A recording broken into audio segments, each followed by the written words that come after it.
कर रहा हूँ। कुछ समय तक मन किसी भी भोग की इच्छा नहीं करता, लेकिन कुछ दिनों बाद फिर मन उसी भोग में रत हो जाता है। महाराज जी, मैं आगे कैसे बढ़ूं, कैसे इन भोगों से हाँ, बाहर उसके लिए हठ ठानना पड़ेगा।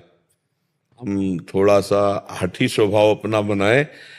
जो धर्मयुक्त भोग है वो देना चाहिए मन को, जो धर्म विरुद्ध भोग है वो नहीं देना चाहिए। धर्मयुक्त, जैसे आप गृहस्थ में हो और आपके मन में काम आया, आपकी पत्नी है, तो वो अधर्म नहीं होगा। लेकिन किसी और माई बहन की तरफ गंदी दृष्टि या भावना भी कर लें, वो पाप हो जाएगा। आपको अच्छे पदार्थ पाने का भाव आया, आपके पास सामर्थ्य है, आप व्यवस्था कीजिए, भोग लगाइए और पा लीजिए, कोई पाप नहीं है। लेकिन आपको गलत पाने का मन होता है, फिर हमको मन को डांटना होगा। ये धर्म विरुद्ध आहार नहीं करना, धर्म विरुद्ध आचरण नहीं करना। तो धर्म से युक्त जो भोग है वो भजन में सहायक है। जैसे आपके मन ने ठान लिया कि अब हमको आज ये भोग पाना है, रसगुल्ला पाना है, या किसी भी इंद्री का भोग, और वो राइट है आपके लिए, धर्मयुक्त है, तो आप फिर उसका सहयोग कीजिए। देखो, मन ही आपको वृंदावन लाया है, मन ही आपको एकांतिक में बैठा ले। अगर ये खिलाफत कर दे तो आप बैठ नहीं सकते हो। ये इतना जिद्दी स्वभाव का है, ये अगर अपने हाथ में आ जाए तो इस पर विजय पाना बहुत कर, तो इसको दुलार भी करना है। मन से एकदम बिगड़े ही नहीं रहना। धर्मयुक्त भोग मांगे फिर इसे दे दिलाए, और अधर्मयुक्त मांगे तो फिर कि तू चाहे जितना जला, ये मैं नहीं कर सकता। इतना तो लाना पड़ेगा, नहीं तो जिंदगी भर ये गुलाम बनाए रखेगा। जो धर्मयुक्त भोग हैं उनसे वैराग्य बढ़ता है, और जो अधर्मिक भोग है उनसे राग बढ़ता है, आसक्ति बढ़ती है। फिर ऐसा लगता है अब मैं इसके बिना जी नहीं सकता। कोई व्यसन, कोई क्रिया, कोई व्यक्ति, कोई वस्तु, कोई स्थान, जब अधर्मयुक्त भोग करेंगे तो ये लगेगा इसके बिना हम जी नहीं सकते। और जब धर्मयुक्त भोग करेंगे तो भगवान की कृपा का सहारा और वैराग्य के द्वारा हम उसको क्रॉस कर सकते हैं। तो धर्मयुक्त भोगों को भोगिए जो भगवान ने विधान बनाया है, क्योंकि आप गृहस्थ, और अधर्मयुक्त भोगों का त्याग कीजिए। और जैसे विरक्त है उसके लिए संपूर्ण भोगों का त्याग है। मात्र जीवन यापन के लिए वस्त्र और भोजन के सिवा, औषधि के सिवा, बस पूरा का पूरा जीवन मरा हुआ जीवन, तब वो महात्मा कहलाता है। जीवित मर जाए उलट आप में समाये है दिलगिरी। पूरा जीवन जलते हुए, लड़ते हुए, ना कभी कोई सुख, ना कभी चैन से कभी सोए नहीं होंगे। जब अभ्यास में निकले थे, बाबा जी बने थे, अभ्यास 15 मिनट लेट जाते तो ऐसा लगता कई घंटे हो गए क्या, और फौरन उठ करके बैठ के फिर आसन में भगवत चिंतन है। एक लगन, एक अगन, फिर पूरे जीवन भर निर्विषय। ये बैलेंस बनाने वाला मार्ग नहीं है। फिर जो बैलेंस बनाने में पड़ जाते तो पाखंड होता है, दम्भ होता है। सही माने में भगवत मार्ग नहीं होता। भगवत मार्ग में पूरा जैसे मुर्दा होता है ना, मुर्दे के पास कोई भी भोग सामग्री रखो हलचल नहीं होगी, ऐसे साधु का मन मुर्दा होता है, विरक्त का मन।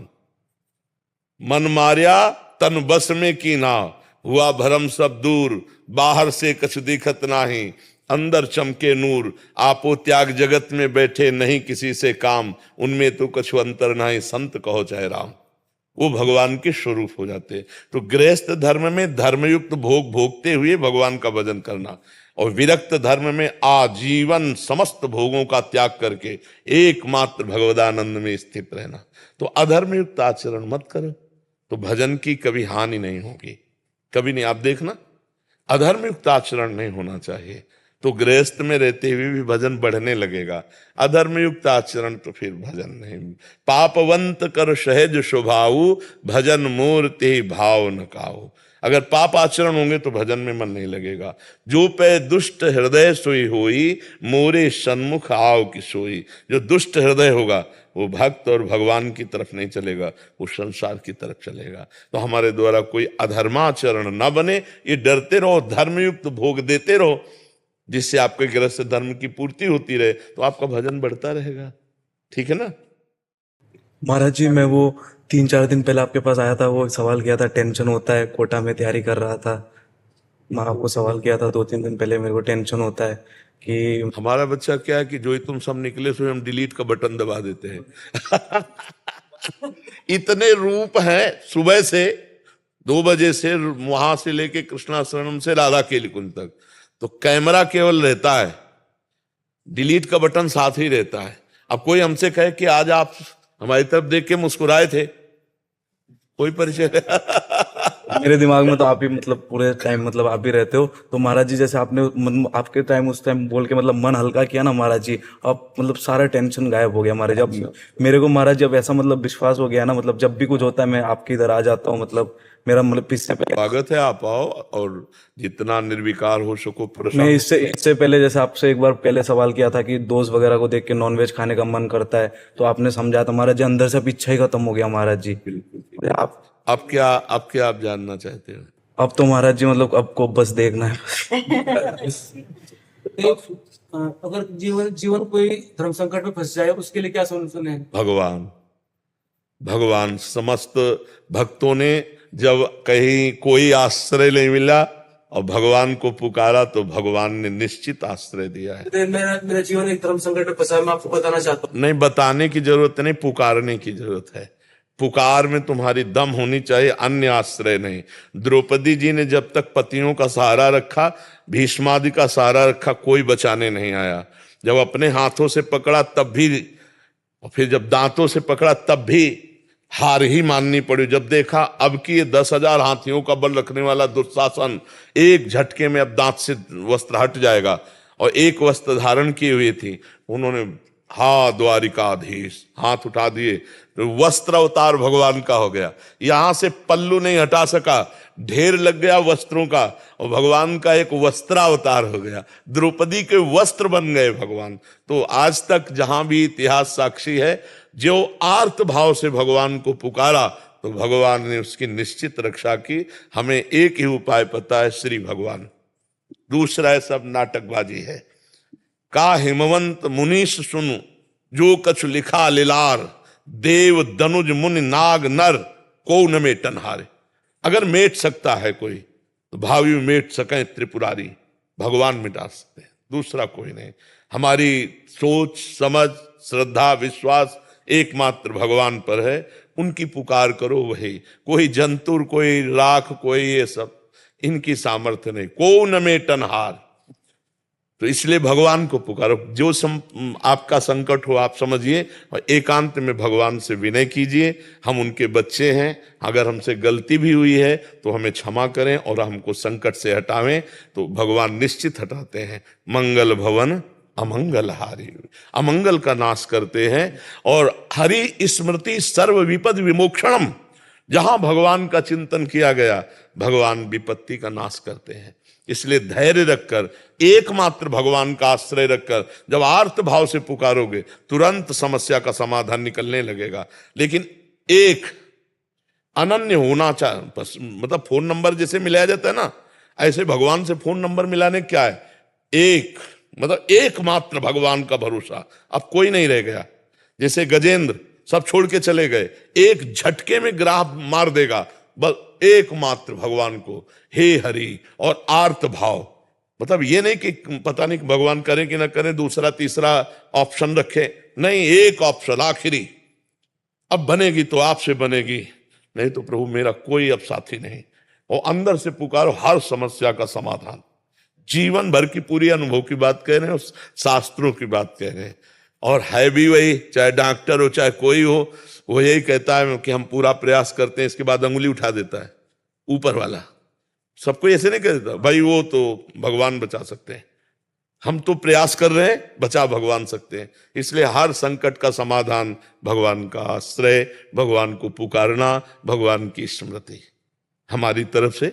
अब आगे किसी को और रास्ता पता हो तो मुझे नहीं पता, मुझे तो एकमात्र भगवान ही है। अगर सहयोग कर सकते हैं तो भगवान, नहीं मुझ जैसे दीन पतित का कौन सहयोग कर सकता है। सहयोग स्वार्थवश भले तुमसे कोई हाथ मिला ले, अगर तुम्हारे पास है वैभव सब व्यवस्था, नहीं तो दीनहीन अकिंचन का कोई साथी नहीं होता, केवल भगवान होते हैं। स्वार्थवश भले कोई तुमसे मित्रता की बात करे, अगर आपके पास है, अगर कुछ नहीं है तो कोई तुम्हारा मित्र भी नहीं होगा, कोई मित्र नहीं होगा। तो इसलिए भगवान एक ऐसे मित्र हैं जो गरीबों के, अकिंचनों के, असहायों के, पतितों को पावन करने वाले हैं। ये हम अपने हृदय की बात कहते हैं कि कोई भी संकट मोचन और कोई नहीं, भगवान ही है। अगर उनसे हम प्रार्थना करें तो बड़ी बड़ी समस्याओं का समाधान। ये इतनी हजारों घटनाएं हमने जीवन में देखी, जहां भगवान तो वहीं समस्या का समाधान। अब आपका कितना विश्वास है, कितना समर्पण है, कितनी अनन्यता है, उसी से फोन वहीं लगेगा, भगवान उसी की पुकार सुनते हैं। द्रौपदी जी ने जब तक दांत का सहारा लिया, गोविंद नहीं प्रकाशित हुए।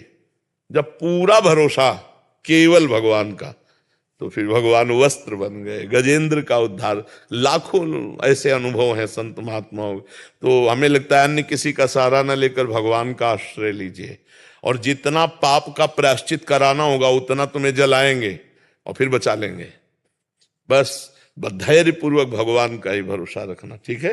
मैं गुरु की पूजा करता हूँ, वो मेरे थोड़ा काम में बिजी होने के कारण मैं कभी शाम को कभी सुबह को बहुत दिक्कत आ रही है, उसमें कोई मेरा पूजा में दोस्त तो नहीं लग रहा। कुछ नहीं यार, किसान आदमी, गृहस्थ आदमी, समझो पूजा का मतलब अगरबत्ती जलाना नहीं है, पूजा का आरती कर देना नहीं है, फावड़ा चलाना भी पूजा है, गोली चलाना भी पूजा है, अपने कर्तव्य पर निष्ठा से युक्त होकर हम व्यापार कर रहे हैं, नौकरी, ये सब पूजा है।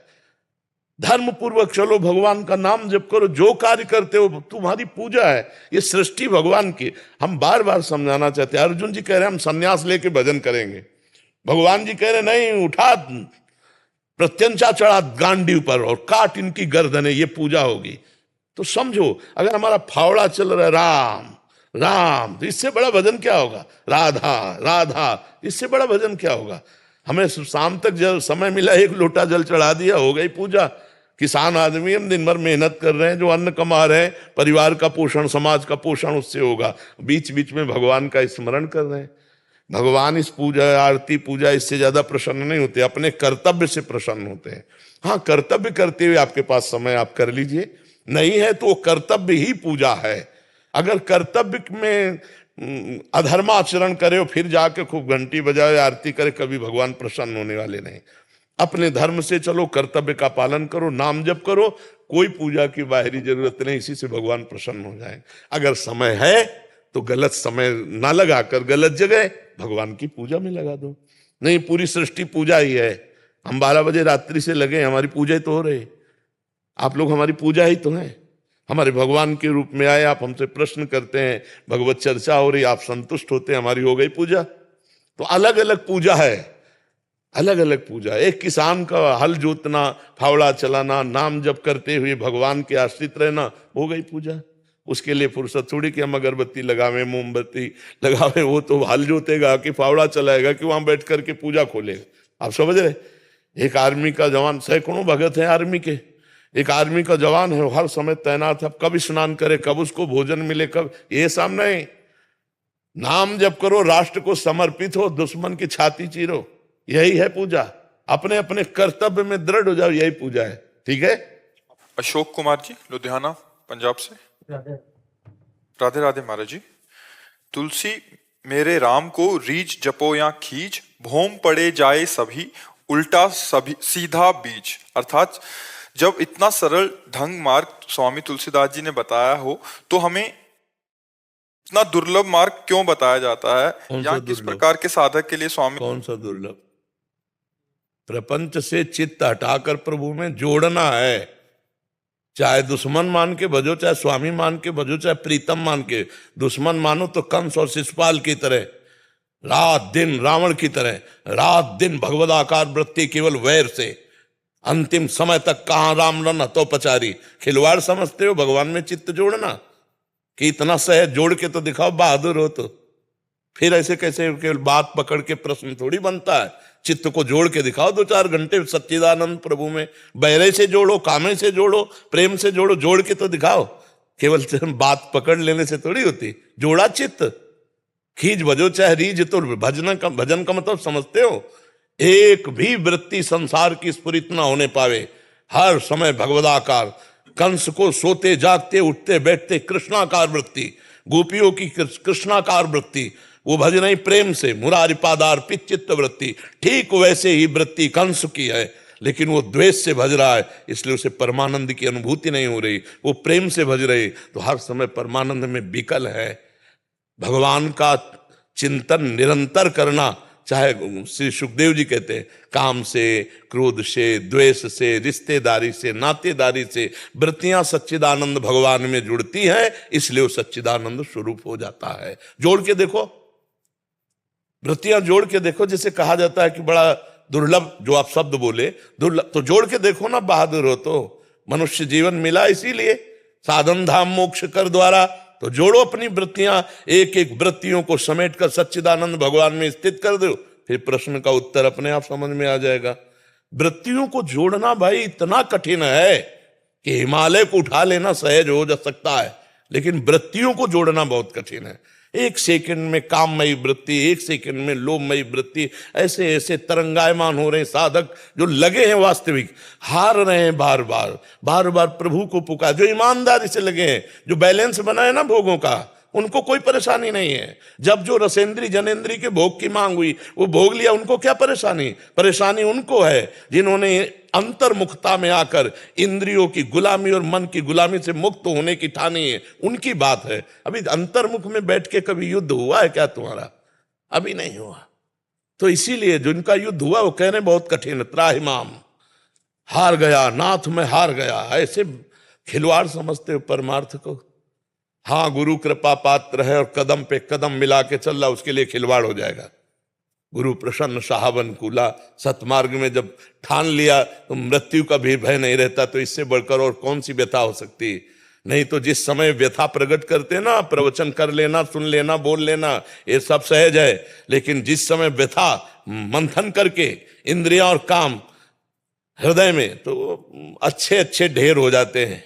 इसलिए भगवान ने लिखा, यम ही न व्यथ्यन्ते ते पुरुषम पुरुषर्षभ सम दुखा सुखाधीरम स्वमृतत्वाय कल्पते। जो व्यथित नहीं होता, कहने की बात अलग है भाई, उस व्यथा में जिस समय स्थिति होती है, वेग, काम का वेग, क्रोध का वेग, वाणी का वेग, उदर का वेग, ये सब वेग हैं, उस समय सब प्रवचन भूल जाते हैं, अच्छे अच्छे मुंह भरा गिरते हैं।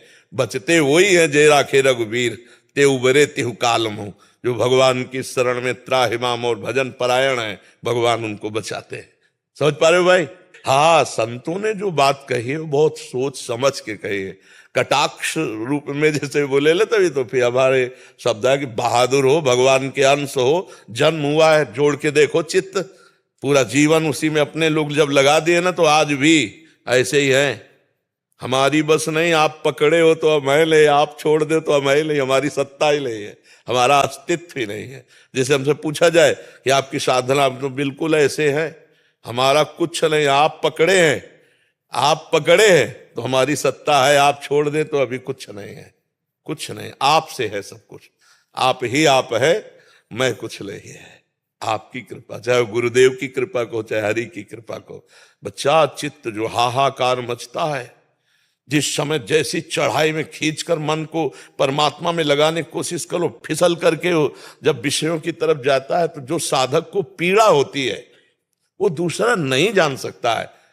देखो, भंडारा खाना, इधर उधर मौज मस्ती, बहुत बढ़िया जीवन है, लेकिन प्रभु के लिए तड़पते हुए आंसू बहाना और चित्त को सदैव के लिए प्रभु के चरणों में समर्पित करना, उस साधक के देखो।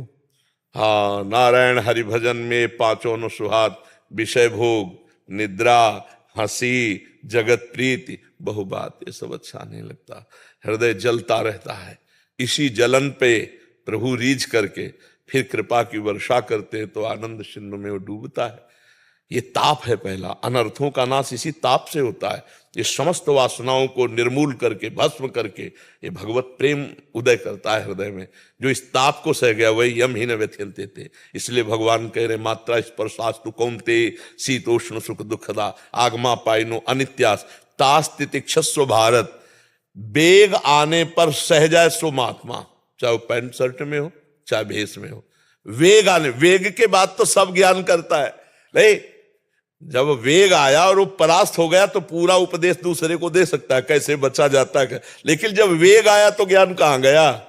उस समय ज्ञान, ये पक्का समझ लो बच्चा, प्रवचन करता, प्रवचन बहुत ऐसा कि क्या कहना है, वो ज्ञान उस समय नहीं आएगा जो दूसरे को उपदेश देने के समय आ रहा था ना। अपना जब वेग आया तब क्या वो सही प्रवचन वही कि जब अपने में वेग आए और अपना उपदेश लागू करके इंद्रियों मन को काबू में कर लिया तो फिर प्रवचन ठीक रहा। लेकिन नहीं बच्चा, सभा में तो बोलना अलग बात है, एकांत में जब वेग आता है ना तो बड़े बड़ों को फैला देता है। तभी शिव विरंचिका मोहई को है बपुरान अस जिए जान भजी मायापति भगवान। भगवान रक्षा करे तो एक साधारण भी असाधारण स्थिति को प्राप्त हो जाए, और भगवान से शरणागति ना ले तो फिर वो चाहे जितनी ऊंची गति में जाए, माया एक बार ऐसा प्रश्न करती कि उसे गिरा देती। ब्रह्मा जी भागवत में स्तुति में कहते हैं कि प्रभु हम तो आपके चरणों की शरण में हैं, जो आपके चरणों की शरण में नहीं हुए उनको ऊंची ऊंची स्थितियों में जाके गिरते हुए देखा है, ज्ञानाभिमानियों को। तो औरों की तो बात जाने दो। शिव विरंचिका मोहई को है बपुरान, बहुत विचित्र भगवान की माया है। तभी बड़े बड़े लोग कहते हैं बहुत दुर्लभ है भगवत प्राप्ति, बहुत कठिन है भगवत प्राप्ति। क्यों? अब पूरे जीवन चित्त को संभाल कर परमात्मा में स्थापित करना, निर्विषय करना, निर्विकार होना। अब निर्विषय और निर्विकार ये वचन संसारिक आदमी क्या जाने, सुन लिया बहुत है। उस साधक से पूछो जो जल रहा है, उसकी जलन को दूसरा क्या जाने। प्यास लगी पानी पी लिए, भूख लगा भोजन पा लिया, वेग आया जैसा जनेन्द्रिय रसेंद्रिय का वैसा निपट लिया। उससे पूछो जो हर इंद्रियों के वेग को सह रहा है, वो अंदर जो ताप है वही तपस्या है। उसी तपस्या से भगवान जीतते, और ये बाहरी तपस्या नहीं, अंदर के ताप को जो सह जाता है। हाँ, तास्तितिक्षस्व भाग। संतों की जब आती है कि संतों के लक्षणों की, किन संतों के चरणों की शरण में जाने से या उनकी आसक्ति से मोक्ष पदवी प्राप्त होती, तो भगवान कपिल देव जी के तितिक्षवा पहला कह रहे, तितिक्षवा कारुणिकाहा सुहृदा सर्वदेही नाम। पहला तितिक्षवा माने सहनशील, हर विषय को सह गया, मान अपमान निंदा स्तुति लाभ हानि सुख दुख सबसे। बहुत कठिन है, बात करना अलग बात है, कठिन है। बिल्कुल अंदर कुछ भी फर्क नहीं पड़ना चाहिए, ना हर्ष होना चाहिए ना शोक होना चाहिए, समान भाव से निकलो। खेल समझते हो इसे? चाहे जितना दूसरे को उपदेश करे, जब अपनी बात आती है ना तो स्थिति होगी तो आप डामाडोल नहीं होगे, और स्थिति नहीं होगी तो थोड़ी देर में अपनी असलियत में आ जाओगे और लड़ने लगेगा या आपको प्रताड़ित करने लगेगा। फेल हो गया। स्थिति नहीं है अंदर, केवल बातें हैं। और स्थिति है तो बड़े से बड़े दुख में भी वो विचलित नहीं होगा, बड़े से बड़ी परिस्थिति में विचलित नहीं। यही कठिनता है बच्चा। माँ पिता भाई बंधु पत्नी पुत्र परिवार धन संपत्ति सबका प्यार बटोर के भगवान के चरणों में समर्पित करना कितना कठिन। करके तो देखो। जननी जनक बंद सुतदारा तनु धन धाम सुहृद परिवारा, सबकी ममता ताग बटोरी मम पद मन ही बांध बरटोरी। बहुत कठिन है, बहुत कठिन है। मतलब तुम तो संसार में रह रहे हो तो तुम क्या जानो कि कठिनता किसे कहते हैं। साधना और साधक वही जान सकता है ऐसा।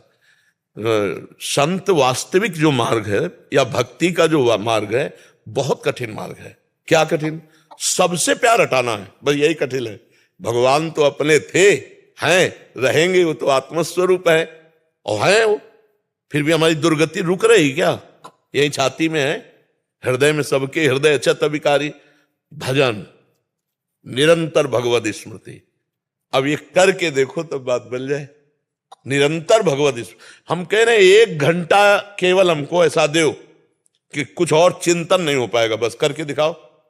1 घंटा केवल राधा राधा राधा राधा। देख लो फिर कैसा मन तुमको जलाता है इतने में। 1 घंटे में ऐसा व्यतीत कर देगा कि यार बहुत ही कष्ट, और पूरा जीवन साधु अर्पित करता है भगवान में।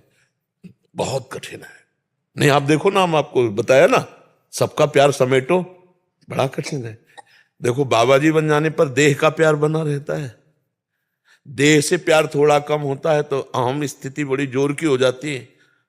साप वरदान क्रोध हो मान सम, बहुत अंदर बच्चा पूरा साम्राज्य है, जीतना है। पूरा साधक जीवन भर लगा रहता है इस पर विजय प्राप्त करने के लिए।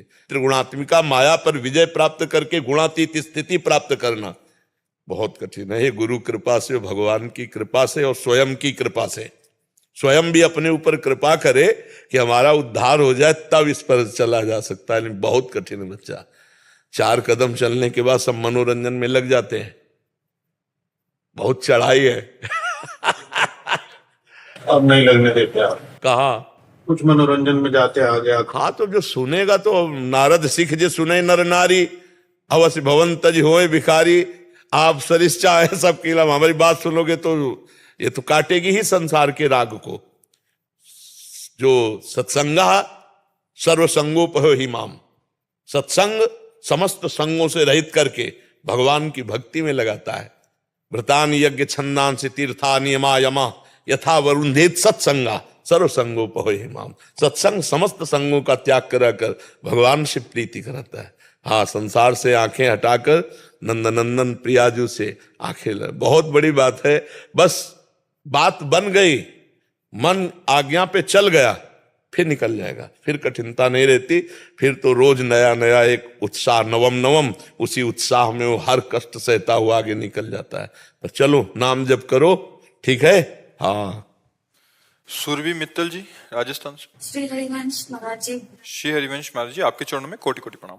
महाराज जी, आत्मचिंतन और आत्म सुधार क्यों आवश्यक है? कैसे हम अपने जीवन को में आत्मचिंतन और आत्म सुधार कर सकते हैं? आत्म सुधार, आत्मा का कोई सुधार, ये तो लौकिक शब्द है, परमार्थिक शब्द नहीं। आत्म सुधार परमार्थिक शब्द नहीं है, क्योंकि आत्मा निर्विकार चैतन्य घन है, तो उसमें सुधारने की कोई जरूरत ही नहीं। सरल भाषा में गोस्वामी जी लिख रहे हैं, ईश्वर अंश जीव अविनाशी चेतन अमल, अमल माने निर्विकार, मल रहित, चेतन अमल सहज सुख राशि, उसका तो सुधार करना नहीं। अब जो शब्द लौकिक शब्द कहा जाता है, आत्मा का मतलब लिया जाता है अंतःकरण से। यहां जो लिया गया है वो अंतःकरण से लिया गया है कि आप अपने अंतःकरण का सुधार करो। और आत्मचिंतन का तात्पर्य है कि अंतःकरण में निरीक्षण करो कि आपका कितना सत चिंतन होता है, कितना असत चिंतन होता है। आत्मा का चिंतन नहीं होता, अपने आप से अपने आप का वो है। चिंतन रहित हो जाना ही आत्मा का चिंतन है। अंतःकरण की सामर्थ्य नहीं उसका चिंतन कर सके, वो अचिंत्य है। तो अंतःकरण का साक्षी जो है वो अपने आप से अपने आप का चिंतन है। जो चिंतन रहित स्थिति उसे आत्मचिंतन कहते हैं। किसका प्रश्न था? अच्छा, अब पता नहीं आप हमारी भाषा समझ पाओ, अध्यात्म की गूढ़ बात है। तो जो यहां अंतःकरण के सुधार की बात कही गई, आत्मा शब्द से बिल्कुल अलग क्षेत्र हो जाता है।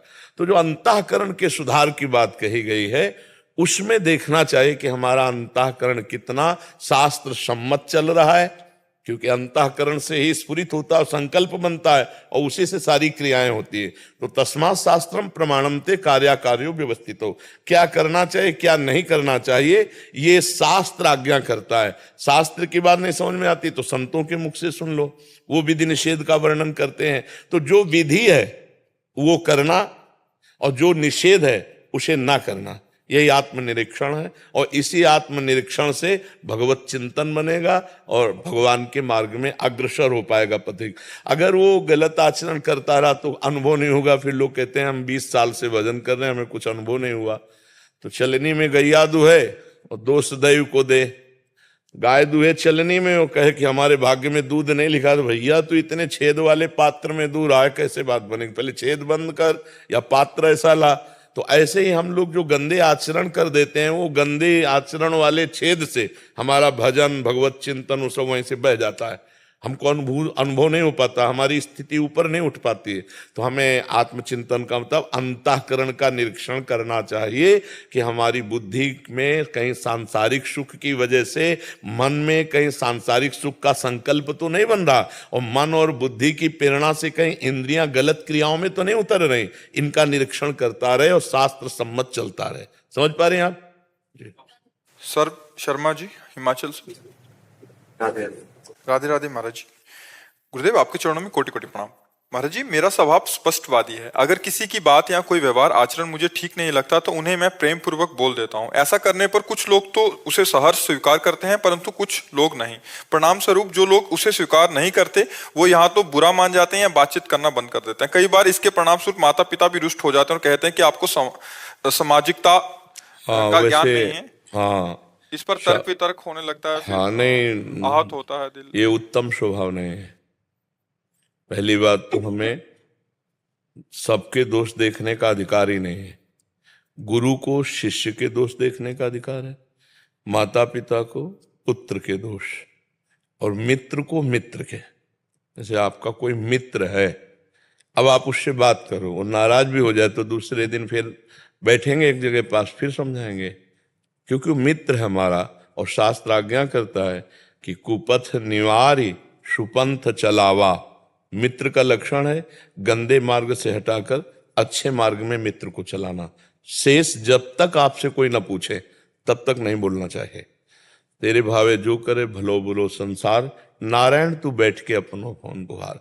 यदि वो गलत कर रहा है, आप गलत देख रहे हो, तो खड़े तो दोनों हैं, समय तो दोनों का बर्बाद हो रहा है। एक गलत कर रहा है और एक गलत देख रहा है। ये आदमी दोषी है, ये पापी है, ये नीच है, तो जो गति उसकी होगी वही गति उसकी होगी, क्योंकि समय तो दोनों का एक ही काम में जा रहा है ना। एक गलत कर रहा है और एक गलत देख रहा है और एक गलत कह रहा है, उसी का वर्णन कर रहा है, तो आप भगवान से विमुख हैं। हाँ, अधिकार जहां है वहां छूट है कि जैसे शिष्य है तो शिष्य के आचरणों का चिंतन करना होगा, देखना होगा, क्योंकि वो गुरु बनाया है। गलत है तो उसको बोलना होगा कि आप कोई गलत कर रहे हो, अगर आप ऐसा करोगे तो ये दंड विधान है, क्योंकि उसको समझाना होगा। ऐसे माता पिता है, उसका अधिकार अपने पुत्र के दोषों को देखना और उनको दूर करना। तो ऐसे मित्र है, वो हमेशा क्रोधित रहते हैं और मतलब पिताजी माताजी बहुत कुछ बोल देते हैं। मैं कई बार तो नहीं सोचता, लेकिन कई बार तर्क वितर्क होता है तो बहुत आहत हो जाते हैं। नहीं तो मैं क्षमा मांग लेता हूँ। नहीं, आप तर्क वितर्क क्यों करते हैं? क्या यही विद्या है? विद्या विनयम ददाति। अपने बड़ों से तर्क वितर्क नहीं करते। अपने बड़े अगर हमें उपदेश कर देते हैं और हमें लगता है इनका उपदेश गलत है, तो भी मौनम, क्योंकि हमें चलना अपने दिमाग से है। आप उपदेश कर रहे हैं, मैं गलत हूं, आगे सुधार करेंगे, या वो गलत है नहीं समझ पा रहे हैं, तो हम मौन। तर्क वितर्क करना तो बिल्कुल खराब है। माता पिता गुरु से तर्क वितर्क थोड़ी किया जाता है। तो उनकी आगे मान लेनी चाहिए जैसे भी वो कहें। आज्ञा पर विचार करना होगा। हम बोलने पर मना कर रहे हैं, आज्ञा पर कुछ ऐसे माता पिता हैं, ऐसे गंदे आचरणों की तरफ, गंदे भावों, ऐसे माता पिता के वचन नहीं मानना चाहिए। लेकिन वो तो अच्छे भाव करते हैं, लेकिन आजकल और उनकी सोच और हमारी सोच में थोड़ा अंतर आ। तुम्हारी दोनों की सोच में शास्त्र अगर प्रमाणित है तो माना जाएगा किसकी सोच सही है। अपनी सोच नहीं, तस्मात् शास्त्रम प्रमाणम थे। शास्त्र और संतों से प्रमाणित सोच को ही सही सोच कहते हैं। नहीं तो मन में तो बहुत सी स्फुरणाएं उठती रहती है, तो फिर उनका निर्णय करना होगा। उसमें मन में कभी क्रोध भी आ जाता है और वाणी से कुछ गलती से गलत निकल जाता है, तो उसको कैसे नियंत्रित करें कि वो क्षणिक होता है। मैं क्षमा भी मांग लेता हूँ। बिल्कुल ठीक बात है, लेकिन हमको पहली बात ये ध्यान रखनी कि पूज्य जनों से वार्तालाप हमको तर्क वितर्क वाला नहीं करना। पहली बात स्वीकार करो, यदि आप इससे बचना चाहते हो। अगर हम भूल से ऐसा तर्क कर देते हैं तो उनकी दी हुई उत्तर पर हमें क्रोध नहीं करना। ये हमें सोचना होगा कि मुझे क्रोध नहीं करना। जब क्रोध आवे तो दांती पीस लो, मौन हो जाओ, नहीं बोलना। और वाणी भी थोड़ी गलत निकल जाती कई बार। अभी तो बुद्धि काम कर रही, तो आप अपनी गलतियों को देख पा रहे हैं, तो वाणी को भी वाणी एक अमूल है। जो कोई बोले जान, हे तराजू तौल के तब मुख बाहर आन। अपने बात कहने के पहले सोचना है कि ये बात हितकर है, शास्त्र सम्मत है, दूसरों को सुख प्रदान करेगी, तो बोला, नहीं तो अंदर ही दबा के चुप हो गए, शांत एकदम। सुशील कुमार गुप्ता जी। राधा वल्लभ श्री हरिवंश महाराज। महाराज जी, आपकी कांतिक वार्तालाप में सुना था कि जब तक खुद को भगवत साक्षात्कार ना हो जाए तब तक किसी दूसरे को अपनी स्थिति नहीं बतलानी चाहिए, या उपदेश वर्तमान की स्थिति अगर बता दी जाए तो वो बंद हो जाती है। ये निज अनुभव की बात है और बहुत से संतों के अनुभव की बात है। हाँ, अभी वर्तमान में जो चल रहा है हमारे जीवन में, वो हम किसी से नहीं कहेंगे। जो आज है, कल जो हमें अनुभव हुआ है, वो हम किसी को प्रोत्साहन देने के लिए, सतमार्ग के लिए बता सकते हैं, लेकिन आज जो चल रहा है अभी नहीं बताएंगे। अभी क्या स्थिति नहीं बताए, और कभी अगर धोखे से निकल गए तो उसमें विघ्न पड़ जाता है। ये हम खुद अनुभव किया है, और जो अच्छे साधक हैं वो इस बात का अनुभव करेंगे कि अपने अनुभव की बात बताते ही वो अनुभव भी गायब और वो साधना भी गायब हो जाती है। इसलिए वर्तमान की साधना को छुपा के रखे, किसी को बताए नहीं। अगर कभी बताना हो तो उदाहरण में बताए कि हमने संतोष से ऐसा सुना था कि ऐसे ऐसे, अपनी ना आ जाए बात। तो ये चीज ध्यान रखना चाहिए, साधक को वर्तमान की स्थिति का वर्णन नहीं करना चाहिए। अपनी जो भूत है, बीता हुआ, उसको उदाहरण में पेश कर देने से कोई हानि नहीं होती, लेकिन वर्तमान की स्थिति नहीं बतानी चाहिए। तो क्या महाराज जी ये इसमें भी निषेध है कि हम अपने प्रियजनों को या भगवत प्रेमी को आपके या आपसे जितना भी जाना श्री राधा नाम की महिमा के बारे में बता सकते नहीं, हैं? उसकी चर्चा तो करना चाहिए, भगवान ने आदेश किया है। मच्चित्ता मदगत प्राणा बोधयंता परस्परम कथयंत च माम नित्यम तुष्यंत च रमंत च। ये हमने महाराज जी से सुना है कि वो ऐसा कह रहे थे, राधा नाम की ऐसी ऐसी महिमा जपने से ऐसा मैंने सुना था। मैं राधा नाम कितना जपता हूं, मुझे क्या अनुभव हो रहा है ये नहीं बताना। महाराज जी से सुना था कि ऐसा ऐसा ऐसा, रात दिन चर्चा करो, कोई परेशानी नहीं। अपनी बात नहीं आनी चाहिए कि मैंने राधा नाम जप किया, मुझे ये अनुभव हुआ, ये हुआ, फिर वो रुक जाएगा। फिर उस पे गुप्त रखना है। फिर आपसे कोई पूछे कि आप राधा नाम जपे, आपको कुछ जप रहे हैं, कैसा क्या जप रहे हैं, माँ संतों की कृपा जो भी हो जाए, वैसे क्या हम क्या बताएं, हम तो अभी शुरुआत भी नहीं हुई। ऐसे चलना चाहिए। भजन को छुपाना चाहिए, छपाना नहीं चाहिए, छुपाना चाहिए। हम लोग छपाने में ज्यादा आनंदित होते हैं। नहीं, कुछ बातें तो ऐसी होनी चाहिए जो पर्सनल होनी चाहिए। ठाकुर जी का प्यार, ठाकुर जी को भोग लगा रहे, ठाकुर जी का दुलार, ये पर्सनल होना चाहिए। उसको तो छुपा के रहे। इसीलिए भजन करना कठिन, करके बचाना कठिन, और बचा के पचाना कठिन। और जिसका भजन पच गया वही सिद्ध हो गया। तो भजन को छुपाओ और परस्पर बोधयंता, भगवान की चर्चा संतों के मुख से जो सुनी है वो चर्चाएं करो, मंगलमय रहेगा। अपने अनुभवों को छुपा ले। मैं पढ़ाई के साथ क्या और कर सकती हूँ जो कि ये धार्मिक मार्ग में आगे जाना है? खाली नाम जाप? नाम जाप को आप खाली मत समझिए। जो राम नहीं कह पाते थे ना, मरा मारा जपे तो ब्रह्म ऋषि हो गए। बच्चा कक्षा 9 पढ़े, गांव वाले कक्षा 6 से ABCD शुरू होती है गांव की पढ़ाई में, और 9 तक पढ़े हैं। 9 तक क्या पढ़ाई होती है? और आप प्रश्न उत्तर यहां कर ही रहे। नाम खाली नहीं है, नाम में इतना कुछ भरा है कि सुमिर पवन सुत पावन नामू, अपने बस करी राखे रामू। भगवान को अधीन कर लिया तो सारी विद्याएं, सारी कलाएं सब भगवान में विराजमान है। अगर नाम जप करोगी और पढ़ाई करोगी और पवित्र आचरण से रहोगी तो जिस उन्नति में जाना चाहोगी पहुंच जाओगी। आज हमारे देश की राष्ट्रपति कौन है, नहीं जानती हो? हाँ, तो ऐसा नहीं कि माताएं बहनें उन्नति नहीं कर सकती।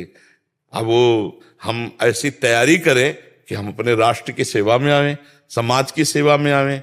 एक सांसारिक जीवन जी करके कीड़े मकोड़े की तरह मर जाना, यार मनुष्य जीवन की महानता क्या रही, चाहे स्त्री हो चाहे पुरुष हो। कौन नहीं जानता मीरा जी को? अगर भक्ति में उतरी तो पूरा विश्व जानता है और नमस्कार करता है उनके पावन चरणों में। तो ये नहीं है, किसी भी मार्ग में हम जाएंगे और पवित्र हैं, नाम जप करते हैं और उद्देश्य को बिल्कुल पहचानने वाले हैं, तो कहीं भी चले जाओ, कहीं भी। आज हमारे देश की रक्षा में भी बहनें खड़ी हैं, नहीं खड़ी, संगीन लिए हुए खड़ी, जहां 1 सेकंड में खोपड़ी उड़ा दी जाएगी और 1 सेकंड में खोपड़ी उड़ानी पड़ेगी। ऐसी स्थिति में तो क्या क्या कमी है? हमारा दिमाग कितना प्रवीण हो, सब बात बन जाएगी। उसको दिमाग को प्रवीण करने के लिए भगवत चिंतन, जिनका प्रवीण है और भजन नहीं कर रहे, तो पूर्व में उन्होंने तप किया है, दान किया है, पुण्य किया है, उसके बल से अभी हैं, लेकिन आगे फिर जीरो है। ये पुरानी खेती है। और जो आज नाम जप कर रहे हैं, धर्म से चल रहे हैं, कष्ट पा रहे हैं, इनकी ये खेती बहुत जोर की पीछे वाली गड़बड़ थी जो अभी उनको परेशान कर रही, लेकिन आगे चलकर उनका बहुत सुंदर जीवन होगा। इसलिए नाम जप को ना समझे कि क्या हो जाएगा और कोई धार्मिक प्रवृत्ति। नाम जप मात्र से सब कुछ हो जाएगा। खूब पढ़ाई को भी भगवान की पूजा समझो, पवित्र जिंदगी जीना सीखो। ये जो आजकल चला है गर्लफ्रेंड बॉयफ्रेंड, इसमें ना फंसे। अगर यहाँ कोई भी बच्चा सुन हमारी बात माने तो इसमें ना फंसे। जब तक हमारा लक्ष्य ना बन जाए, लक्ष्य की प्राप्ति ना हो, तब तक विषय सेवन न करे और फिर किसी माता पिता परिवार की सलाह से उचित वर का वर्ण करके गृहस्थ धर्म में चला जाए, जैसे हमारी भारत की पद्धति है। ये दलित दुराएं अपवित्रता ना जीवन में आवे, नहीं बहुत खतरा है बच्चा इसमें। मतलब एक बार गलती करके आप किसी बॉयफ्रेंड से संग कर लिए, अब वो आपको अगर दुष्ट स्वभाव वाला है तो ब्लैकमेल करेगा। अपवित्र आचरण करके सुखी कैसे कोई हो सकता है? और नए नए बच्चों में बहुत, आज के जो वातावरण में ये बहुत गंदगी फैल रही। इसलिए जो भाई बहन हमारे पास आए, हमारी प्रार्थना है कि आप जब तक माता पिता की सहमति न हो तब तक किसी पुरुष का संग न करें, क्योंकि माता पिता जैसा दोस्त कोई नहीं होता, वो सही निर्णय बताएंगे। हमारा यदि कोई दोस्त बन रहा है तो अपने माता पिता से मिलाएं और उनकी अनुमति लेकर जब पाणी ग्रहण हो जाए तभी संग करें, नहीं संग ना करें। दोस्ती कर लो, कोई परेशानी नहीं। दोस्त तो स्कूल में बच्चे बच्चियां खेलो कूदो, लेकिन संग ना करें। संग का मतलब गंदी वृत्ति को ना धारण करें, वो तभी स्वीकार करें जब पाणी ग्रहण हो जाए, गृहस्थी में जाए। माता पिता का अगर आशीर्वाद, पहले तो देवी देवता ग्राम देवता सबकी पूजा होती थी, अब कहां बुद्धि रह गई? देवी देवता और ग्राम देवता पूजा अवसर नहीं है। पहले ही जब गंदी बातें हो रही, बहुत गलत है। हमारे भारत देश की परिपाटी नहीं है। तो इसलिए हमारी प्रार्थना, चरित्र पवित्र रखना, नाम जप करना, पढ़ाई को अपनी पूजा मानना, फिर आप आगे बढ़ के देख लेना कि उन्नति कैसे होती है। चरित्रहीन हमारे यहां पूजनीय नहीं होता। पुलस्त कुल में जन्मा था रावण, उत्तम कुल पुलस्त करनाती। चरित्रहीन होने के कारण राक्षस कहा गया। अरे ब्रह्म ऋषि की संतान है, ब्राह्मण है, कोई साधारण नहीं है, और बस आचरण बिगड़ गए तो राक्षस कहा गया। तो इसलिए आचरण, हम चरित्र अगर बिगड़ गया तो हमें बनारस में एक बार एक संत से मिलाने गए तो जज थे, बहुत ऊंची स्थिति उनकी थी। ऐसे जोर से हाथ पकड़ा, उस समय नवीन अवस्था थी, तो हमें अंग्रेजी नहीं आती क्योंकि गांव के पढ़े, तो उन्होंने कहा था, मतलब हिंदी में उसका अर्थ हमको दूसरे ने बताया था, वो गुड करेक्टर मतलब अच्छा चरित्र, और अंग्रेजी में कुछ बोला था उन्होंने कि जिसका करेक्टर सही है वही हमारे यहाँ बंधनीय और पूजनीय होता है, कभी टूटना नहीं, तुम्हारा चरित्र नहीं बिगड़ना चाहिए। उन्होंने शिक्षा दी थी, तुम्हारा चरित्र नहीं बिगड़ना चाहिए। तो गुरुजनों की कृपा से जीवन में ये बात ध्यान रखी कि चरित्र नहीं बिगड़ना चाहिए। चरित्र, हमारे यहाँ रामचरित गाया जाता है। क्यों? क्योंकि भगवान मर्यादा पुरुषोत्तम इतना भी कभी धर्म विरुद्ध नहीं तो भगवान शिव का अनन्य उपासक रावण है। आज भी कहीं अभिषेक होगा तो उसका लिखित तांडव गाया जाएगा। जटाटवी गलत ज्वल प्रवाह पावित स्थले गोले लंब लंबितम भुजंग तुंग माल, ऐसा थोड़ी जैसे झूला झुलाया जाता है, ऐसे महादेव और पार्वती जी को 20 बार अपनी भुजाओं पर उठाकर ऐसे झुलाया है। कोई साधारण थोड़ी था, लेकिन चरित्र बिगड़ गया, चरित्र बिगड़। दूसरे की तरफ गंदी दृष्टि रखने वाला रावण, वो मार के भगवान ने उसको फेंक दिया। खोपड़ियों पर बंदर लात मारते थे जैसे फुटबॉल में मारा। तो मंदोदरी देख के कहा, राम विमुख हस हाल तुम्हारा, रहाल को कुल रोवल यारा। इसलिए सबको चरित्र पर ध्यान देना चाहिए। अपना चरित्र पवित्र हो, और नाम जब चल रहा हो अपने कर्तव्य को पूजा समझो, चाहे वो किसानी हो, चाहे व्यापार हो, चाहे नौकरी हो, चाहे राष्ट्र सेवा हो। जो अपना कर्तव्य भगवान ने दिया वो हमारी पूजा है। हम अगरबत्ती लगावें, धूप बत्ती लगावें या ना लगावें, हम अपनी पूजा में अगर सत्य में हैं तो भगवान उसी से प्रसन्न हो जाएंगे। अब इधर अगरबत्ती लगा के उधर जाके बेईमानी करो तो अगरबत्ती के धुआं से भगवान थोड़ी प्रसन्न हो जाएंगे, है? तो ये बात है। राधे राधे महाराज जी। गुरुजी, मुझे झूठ बोलने की बुरी आदत है। मैंने बचपन से झूठ का सहारा लिया, चाहे बात छोटी हो या बड़ी, काफी सफाई से झूठ बोल लेता हूँ और फिर अपने आप पर गर्व करता हूँ। मुझे लगता है कि जब झूठ बोलने से आसानी से काम हो जाता तो सच क्यों बोलना? खुद को बचाने के लिए लोगों को। नहीं, गलत बात है। गलत बात से कभी अच्छी बात नहीं होती है। 2-4 जगह हैं जहां झूठ बोल देना चाहिए। आपके झूठ बोलने से किसी की जान बच रही है, आप बचा लीजिए।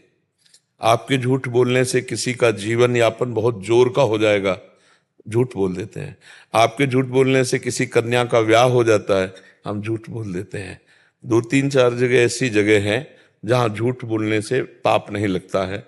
लेकिन हर समय झूठ बोलना तो नहीं, असत्य संपातक पुंजा, ये पाप भी है, झूठ बोलना पाप है। बहुत जगह ऐसे दोहा चौपाइयों में पाया जाता है, साच बराबर तप नहीं, झूठ बराबर पाप है, जाके हृदय साच है, ताके हृदय आप। कबीरदास जी का तो कई महापुरुषों ने कहा। तो जहां तक हमें बने तो सत्य वचन के द्वारा हम बात करें। झूठ क्यों बोले, बेमतलब झूठ बोल देते हैं और उसको सोचते हैं कि हम बहुत सफाई से जैसे निकल गए। तो तुम्हारा मन तो गंदा हो रहा है। अच्छा, ये गंदा मन दूसरों को सफाई की बात करके तुम निकल गए, अब तुमको ऐसी जगह फंसाएगा जहां से तुम फिर निकल नहीं पाओगे, क्योंकि झूठ बोलने से मन मलिन होता है। कलयुग का उसके ऊपर विशेष आक्रमण होता है जो झूठ बोलता है। झूठे ही लेना, झूठे ही देना, झूठे ही भोजन, झूठ चबेना। श्री तुलसीदास जी ने रामचरितमानस में लिखा है, कलि का प्रभाव बढ़ेगा। तो कोशिश करो, हम ये नहीं कह रहे आज से सत्यवादी हरिश्चंद्र बन जाओ, कोशिश करो कि आपके द्वारा व्यर्थ वाला झूठ ना बोला जाए। कहाँ हो तो अगर हम वृंदावन बता देते हैं तो हमारी कोई हानि नहीं हो जाएगी है। हाँ, जो सत्य बात है वो कोशिश करें हम। जैसे कई लोगों ने कहा कि हम तो व्यापार में झूठ बोलना ही पड़ेगा, मुझे लगता है नहीं। जैसे आप कपड़े का व्यापार करते हो या कोई भी व्यापार करते हो तो सब कोई जानता है मुनाफा लेने के लिए व्यापार करता है, कोई किसी का नौकर नहीं है, उसके भी परिवार है, खर्चा है। अब आप ये झूठ क्यों बोलते हो कि कसम से कहते हैं ये 100 रुपया का पड़ता है, आपको 100 रुपया का दे देंगे, क्यों झूठ बोल रहे हो? 120 रुपया मीटर देंगे, बस आपको लेना है लीजिए, आपको नहीं लेना चले जाइए। सही ठोस बात रखोगे ना, कपड़ा सही और उसका मुनाफा लेकर दाम सही, तो लोग धीरे धीरे समझ जाएंगे कि यार, अब कसम खा के आपने कह दिया कि 100 रुपया का पड़ता है आपको दे देंगे, ऐसा कैसे झूठ बोल दिया? अब वही उसके लिए अपराध बन गया और वो जानता नहीं। आप फिक्स रखिए, सब कोई जानता है मुनाफे के लिए व्यापार होता है, तो झूठ बोलना जरूरी थोड़ी है। नहीं, बिल्कुल करेक्ट दाम रखिए, उसमें अपना मुनाफा जोड़कर। और देनहार भगवान है, जब आप सत्य पे चलोगे तो भगवान अपने आप व्यवस्था कर देते हैं। प्रयास अपना होता है, व्यवस्था भगवान की होती है। तो हमें लगता है बच्चा झूठ तो नहीं बोलना चाहिए, प्रयास करे, धीरे धीरे अभ्यास करे कि हम झूठ ना बोले। अब कई लोगों को मोबाइल झूठ बुलवाता है, हेलो कहाँ हो, बोले इस समय तो हम आगरे में है, बगल वाले घर में, आज तो नहीं मिल पाएंगे, आगरे में हैं हम, थोड़ा दूर हैं। ऐसा झूठ क्यों बोल दिया?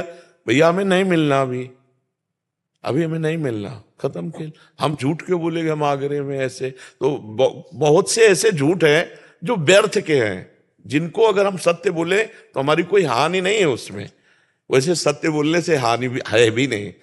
अगर हम गलत किए हैं, हम सत्य बोल देंगे तो हमारा सुधार हो जाएगा, हमें दंड मिलेगा, हम पवित्र हो जाएंगे, हमारी गंदी आदतें छूट जाएंगी। हम गंदी आदतों को बहुत सजाकर सत्य बोल करके और निकल जाते हैं, तो वो निकल नहीं गए, वो कर्म फंसाएगा कहीं ना कहीं, क्योंकि वो बचा हुआ है। और जैसे गलती हुई, हमने स्वीकार कर ली, हमसे गलती हो गई, अब वो गाली दे या हमें अपमानित करे तो हमारे कर्म का फल हो गया, और आगे से हम गलती करेंगे नहीं। तो सत्य तो भगवान का स्वरूप है, सच्चिदानंद रूप है। तो हमें लगता है बच्चा झूठ नहीं बोलना चाहिए।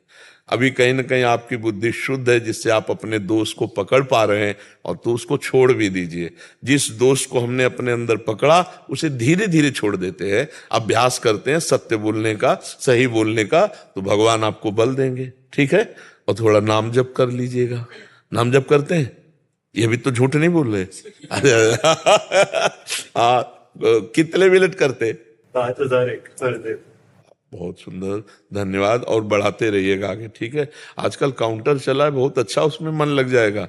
अधिक से अधिक संख्या में नाम जपने का उसमें बहुत चाव बढ़ता है। दंड वाहेगुरु का खालसा, वाहेगुरु जी की फतेह।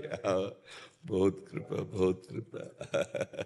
लाओ श्री जी की कुछ प्रसादी वस्त्र, बहुत दिनों बाद दर्शन दिए आकर के। कौन?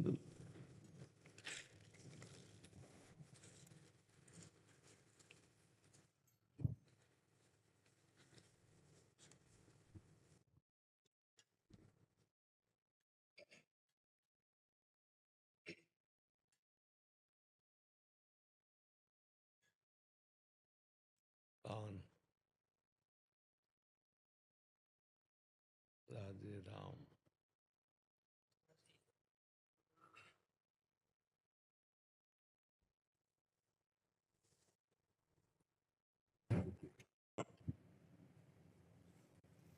ये वाली पंक्ति गुरु नानक देव जी ने ना वृंदावन में उच्चारण की थी, जो गुरुद्वारा साहिब है, वहाँ पे एक महीना रहे थे महाराज जी जी। वृंदावन में।